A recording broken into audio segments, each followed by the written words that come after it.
அனைவருக்கும் அன்பான வணக்கம்.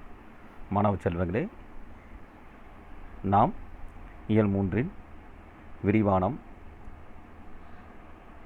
சீசு செல்லப்பா அவர்கள் எழுதிய வாடி வாசல் என்ற துணைப்பட பகுதியை நாம் பார்த்து வருகிறோம். நேற்றைய தொடர்ச்சி பகுதி இன்று நாம் காண்போம். வாடி வாசல் அப்படி என்ற எழுத்தை பற்றி நேற்று விளக்கம் கொடுக்கப்பட்டது. வாடி வாசல் என்றால் நம்ம ஜல்லிக்கட்டின் பொழுது காளையானது வெளிவரக்கூடிய அந்த பகுதி, அந்த வாசல் பகுதி, அதுதான் வாடி வாசல் அப்படின்றோம்.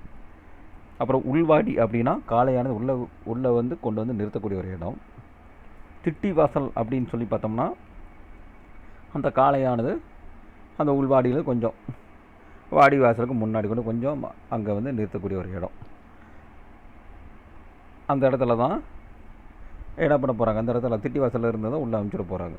இப்போ வாடி வாசலுடைய நம்ம காளையானது ஜல்லிக்கட்டை அடக்க நமது மாடுபிடி வீரர்கள் இருக்கக்கூடிய இந்த பகுதிக்கு அந்த வழியாக தான் வெளியே வரும்.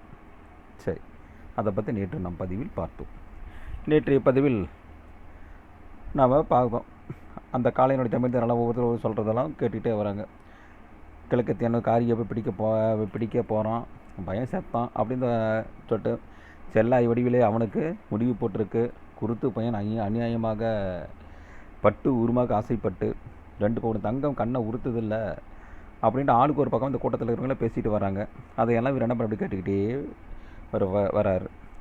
தன்னை சுற்றி எழுந்த இந்த கேலி வார்த்தைகளை கேட்ட ஜமீன்தார் அது வரைக்கும் நேற்றைய பதிவில் பார்த்தோம். அது தொடர்ச்சி போய் நின்று பார்ப்போம். உளராமல் பார்த்துக்கிட்டு இருக்காங்க அப்படின்னு சொல்கிறார் என்று சுருக்கனை சொல்லி அடைக்கினார். டே, அமைதியாக வேடிக்கை பாருங்கள், யாரையும் என்ன சொல்லக்கூடாது, எதையும் சொல்லிட்டு இருக்கக்கூடாது அப்படின்னு என்ன பண்ணுறாரு. அந்த கூட்டத்தில் ஒரு பார்த்து அவர் சொல்கிறார், அவன் ஒரு பிறவி எந்த மாட்டு மேலே எப்படி விழுகிறான்னு அவனுக்கு சுபவாத்திலேயே ஊறி கிடக்கும். கண்டன வாய்கள் மூடிக்கொண்டன. அவனுக்கு தெரியுமாடா, அவனுக்கு எப்படி ஒரு காலையை எப்படி அடக்கணும், எப்படி இருக்கணும், என்ன பண்ணணும் எல்லாம் அவனுக்கு என்ன இருக்கும், அவனுக்கு தெரியும். நீங்கள் வந்து தேவையில்லாமல் அதை எதையும் சொல்லிகிட்டு இருக்கக்கூடாது, அவனுக்கெல்லாம் அதுலேயும் ஊறி போனவன் அவன் அப்படின்ட்டு சொல்கிறார். திட்டி வாசலின் காரி ராஜாகமாக வந்து நின்றது. அந்த திட்டி வாசல் வந்து நிற்குது. அப்படி எப்படி இருக்குது, அப்படியே ஜம்முன்னு அப்படி வந்து நிற்குதான். அதன் புடைத்த பளிரின் கருந்திமிழ் நெஞ்சீர மரக்கட்டை அடைப்புக்கு மேலாக எடுப்பதாக துருத்தி கொண்டு வாடி வாசலில் வந்து நின்றது. இப்போ வாடி வாசலை பக்கம் வந்து நின்றுச்சு. திட்டி உள்வாடி வந்து நிற்குது. அங்கெல்லாம் கட்டி போட்டுட்டு கொஞ்சம் நேரம் பார்த்துட்டு இருப்பாங்க. அப்புறம் நேராக திட்டி வாசலை கொண்டாந்து நிறுத்துறாங்க. அப்புறமேட்டு அடுத்தது வாடி வாசல் வழியாக வெளியே அனுப்புறது அங்கே நிற்குது. திட்டி வாசல் வந்து நிற்கும் போது எப்படி இருக்குது, அப்படியே பார்த்தோம்னா அப்படியே ஜம்முன்னு அப்படியே ஒரு ராஜாங்கமாக அப்படியே வந்து நிற்குதான். அப்படியே புடைத்து இருக்கக்கூடிய இந்த கருந்திமிழ் அப்படியே நிற்கிது. அப்படி பார்த்தோம்னா நெஞ்சிற மரக்கட்டை அடைப்புக்கு மேலாக எடுப்பதாக துருத்தி கொண்டு அப்படி வாடி வாசலில் வந்து நின்றது அந்த காளையானதுன்னு சொல்கிறார். ராஜாளி மாதிரி வந்து நிற்குது பாரு. ஆமாம், பறவை, ராஜாளி பறவை அப்படி நிற்கும், அது போல் அந்த நிற்குது பாரு அப்படின்னு சொல்கிறாங்க. நின்று குத்தி காளையனா இதுதான்.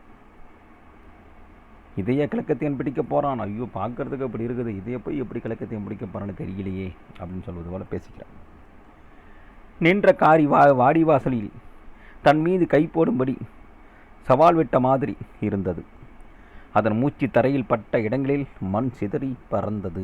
அப்படின்னு மூச்சு விட்டுச்சுன்னா போதுமா, அப்படி மண்ணெல்லாம் அப்படி சிதறி போகுதான்.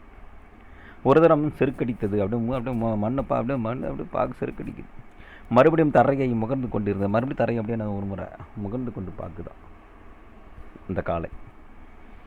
உடனே அடுத்தது அவன் பேசி, அப்பன் ஆசைக்கு மட்டுமின்றி உசிரிக்க உழவைத்த காரி அதன் கொம்பில் இன்னும் அப்பன் ரத்தம் வலிந்து கொண்டிருப்பது போன்று பிரம்மை ஏற்பட்ட பிச்சிக்கு நேரெதிரில் வந்து நின்றபோது அப்படின்னு சொல்கிறார்.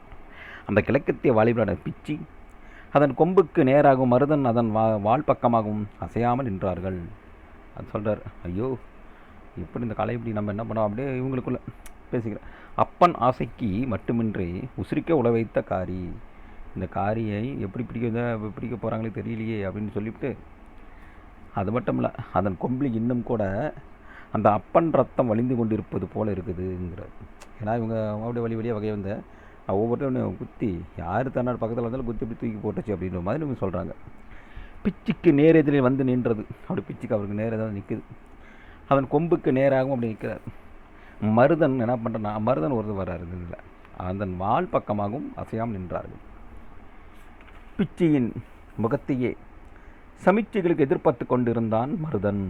சமிச்சை அப்படின்னு சொல்லி பார்த்தோம்னா இதில் குறிக்காட்டல், அது குறியீடு, செய்கை காட்டுறதுன்னு அப்படி இருக்கும். இந்த இடத்துல காலைக்கு மேலாக பார்த்து பிச்சி மருதனுக்கு சமிச்சை செய்ததுதான் தாமதம் அப்படிங்கிற அவன் செய்கை காட்டுறான். சரிப்பா, காலை என்ன பண்ணலாம் இப்படி அப்படிங்கிற மாதிரி என்ன பண்ணுறாரு சொல்கிறார்.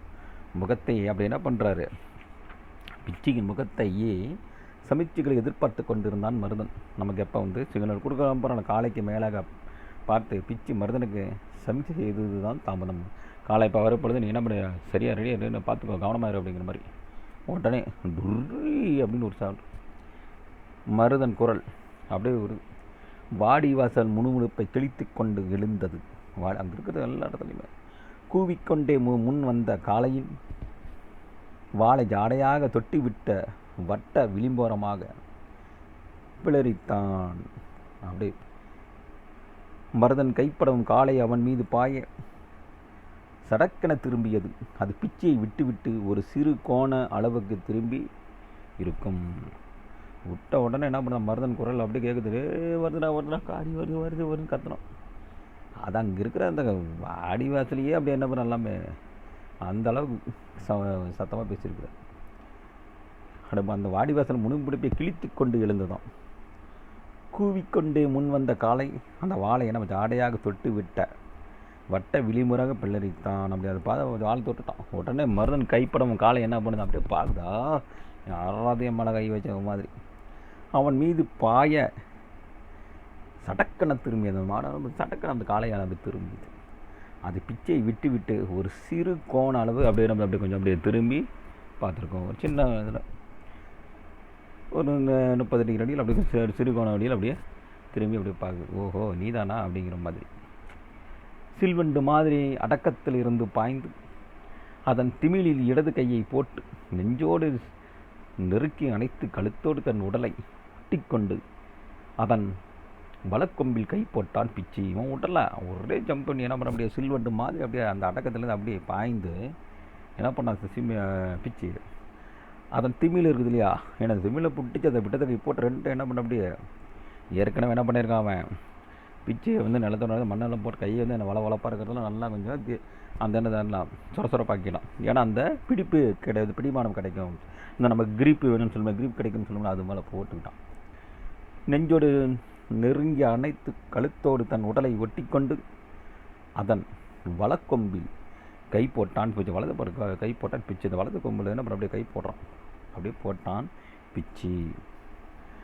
எதிர்பாராத இந்த பாய்ச்சல் காலைக்கு எடுத்த எடுப்பிலேயே பிந்திவிட்ட பாதகமாக போய்விட்டது. ஐயோ என்னடா இப்போ என்ன திமிழ பிடிச்சிட்டா முடிஞ்சு போச்சாலும் தான், எப்படியப்பட்ட காலையாக இருந்தாலும் என்ன அப்படியே நமக்கு கொஞ்சம் கட்டுப்பட்டு தான் ஆகணும். ஐயோ நம்மளை எப்படியாவது படைக்கிறவானாட்டிருக்குது அப்படின்னு அந்த காலைக்கு ஒரு எதிர்பாராத இந்த பாய்ச்சல். இந்த எடுத்த உடனே இப்போ திமிழில் கை போட்டுட்டான்.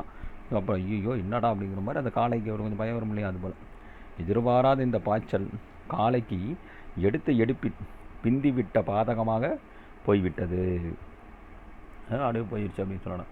ஆனாலும் அதனுடைய சுபமான அந்த மிருக குணம், ஒரு மிருகம் ஒரு குணம் இருக்கும் இல்லையா, அந்த மறுகணத்தில் சமாளிப்பை கொடுத்தது. அதை எதிர்பார்த்த பாய்ச்சல் அந்த காலைக்கு என்ன பண்ணிட்டான், எடுத்த எடுப்பிலேயே அப்படியே ஒரு பிந்தி விட்ட பாதமாக போய் விட்டுச்சு, ஒரு பின்னடைவு மாதிரி. ஆனாலும் அதனுடைய சுபமான, ஏன்னா எல்லா மிருகத்துக்கும் ஒரு குணம் இருக்கும், அது மறுகணத்தில் மிருக குணம், அந்த மறுகணத்தில் சமாளிப்பை எப்படி அதோட அப்படி சமாளிப்பை கொடுத்தது. முழு வேகத்துடன் கொம்பை அழைத்து பிச்சியை பின்னால் குத்த பார்த்தது. முழு வேகத்துடன் அப்படியே கொம்பை அப்படியே அந்த தலைகளை ஆட்டிட முழு வேகத்தில் கொம்பை அப்படியே அழைச்சி பின்னால் அவனை அப்படியே குத்த பார்த்தது. காளையின் தலை கீழ் நோக்கி அழுத்தப்படவே காளை உந்திய மாற்றி ஒரு எகிரி 4 காளைகளையும் உயர தூக்கி தவ்வியது அப்படின்னு சொல்கிற. பிச்சியும் அதோடு உயர போனான். அது விடலை, முழு வேகத்துடன் அப்படி என்ன பண்ணி அப்படியே கொம்பை அழைத்து அப்படியே கொம்பை அழைத்து பிச்சு பின்னால் குத்த பார்க்குது. அப்புறம் காளையினோட தலை என்ன கீழ் நோக்கி அழுது, எனக்கு கொம்பு பிடிச்சிட்டான் இல்லையா, வலது கொம்பு பிடிச்சாலும் அப்படியே தலையை அப்படி கீழாக போகுது. அப்புறம் அது உந்தி மாற்றி ஒரு எகிரி என்ன பண்ணுது, அது 4 காலையும் உயர தூக்கி தவ்வியது. அப்படி தூக்கி அப்படியே ஒரே தாவுன்னு சொல்கிற முடியாது, தாவிச்சு அதோடு சேர்ந்து காளையோடு சேர்ந்து இவனை ஒரு பிச்சும் அதோடு உயர போனான். அட விரலை மாதிரி விராலு மாதிரி துள்ளுதடா. விராலு மீன் சொல்கிறோம் இல்லையா, விராலு மீன் போட்ட துள்ளு பண்ணல, நிலத்தடுத்து தண்ணியில் இருக்கிறது மீன் தரையில் தூக்கி போட்டால் எப்படி துள்ளணும், அதான் சொல்கிறாங்க. அதான் சொல்கிறோம் அவங்க. அட விராலு மாதிரி துள்ளுதடா, விராலு மீன் மாதிரி எப்படி துள்ளுது இந்த காளையானது அப்படின்னு சொல்கிறாங்க. குதிரை கணக்காக எரிய பார்க்குது. குதிரை என்னாச்சு, குதிரை கணக்காக எரிய பார்க்குது. ஏன்னா குதிரையோட என்ன ஆகும், குதிரை வேகம் ஓட்டம் அதிகமாக இருக்கும் இல்லையா, அந்த கணக்காக எதுக்கடை தூக்கி விசிறிடும். குதிரைக்கிட்ட நம்ம என்ன பண்ணோம், பின்னாடி போய் குதிரைக்கிட்ட போயோ நம்மளை பின்னாடி போய் நம்ம அது பார்த்து நின்றுக்கிட்டு இருக்கோம், நம்ம பின்னாடி நம்மளை ஒன்றும் செய்யாது அப்படின்னு நம்ம போகக்கூடாது. நம்ம கை வீசிட்டு நடப்போம். அந்த நேரத்தில் அது என்ன பண்ணோம், நம்மளை தான் அடிக்க வராங்கன்னு நம்ம மேலே என்ன பண்ணிடுவோம், எட்டி உதச்சிடும். அப்புறம் குதிரை உதச்சா நம்மளை தாங்க மாட்டோம். ஏன்னா நம்ம அது குதிரைக்கு ரொம்ப சக்திக்கு நம்ம ஓட்டுகின்ற வாகனங்கள் இதெல்லாம் பார்த்தோம்னா ஹெச்பி ஹார்ஸ் பவர் குதிரைக்கு அவ்வளவு திறன் இருக்குது. அதனால் அதுக்கிட்ட நம்ம அந்த ஒரு சில விலங்கு நிறுத்துறதுனால நாம் என்ன பண்ணுறது, கவனமாக நாம் இருக்கணும். கொஞ்சம் இத்தனை அடி நாம் அதை கவனமாக அது நம்ம தாக்கினாங்க நம்ம போய் நம்ம இப்போ படாத மாதிரி கொஞ்சம் தள்ளி தான் என்ன பண்ணணும், நம்ம குதிரைக்கிட்டலாம் கொஞ்சம் குதிரை கழுதை இதுக்கெல்லாம் ரொம்ப ரெண்டுமே ஒரே குணம் தான். ஏன்னா பின்பக்கம் டக்குன்னு கிட்டே உதச்சிருங்க. நம்மளும் அதை என்ன பண்ணக்கூடாது, நம்ம கவனமாக நான் அதுக்கு அதோட இடமிருந்து கொஞ்சம் தள்ளி தான் நம்ம என்ன பண்ண நம்மளுடைய நடைப்பயணமானது இருக்கணும். சரி, அதுபோல் குதிரை கணக்காக எரிய பார்க்குது அப்படின்னு சொல்கிறார். செத்தாண்டா பையன் ஊட்டி திருகி விழுந்தது அப்படின்னு சொல்கிறார். செத்தாண்டா பையன் பிள்ளை இப்போ பாரு எப்படி திருக்கிட்டு விழ போகிறான் பாருங்க, தூக்கி போட்டு பட்டையை உரித்து போட போகுது. இது பாரு இப்போ இது என்ன பண்ண போகுது, நம்மளை அவனை தூக்கி போட்டு பட்டையை உரிச்சிட்டு போகுதுன்னு அப்படின்னு சொல்கிறாங்க. மருதன் கத்தினான், பிடியை விட்டுறாத பிச்சி. மருதன் கத்துறான், பிச்சி விட்றாத. நல்லா திமிரில் கை போட்டுக்கிட்டான்ல, நல்ல திமிரில் போட்டு என்ன பண்ணி நல்லா பிடிச்சிக்கிட்டான். அதனால் எப்படியாவது நீ என்ன பண்ணுற, பிடியை மட்டும் விட்டுறாத பிச்சி அப்படின்ட்டு என்ன பண்ணுறான், அப்படியே மருதனானவன் கத்துறான். சரி, இதன் தொடர்ச்சி பகுதியை நாம் அடுத்த பதிவில் காண்போம். நன்றி, வணக்கம்.